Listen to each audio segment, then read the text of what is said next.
కొడతారా చంపదెబ్బలు.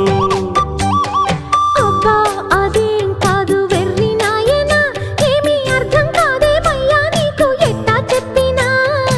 ఇచ్చేదేదో ఇస్తే సంతోషించనా, ఉత్తి మాటలతోనే ఊరిస్తుంటే ఊరుకుందున్నా.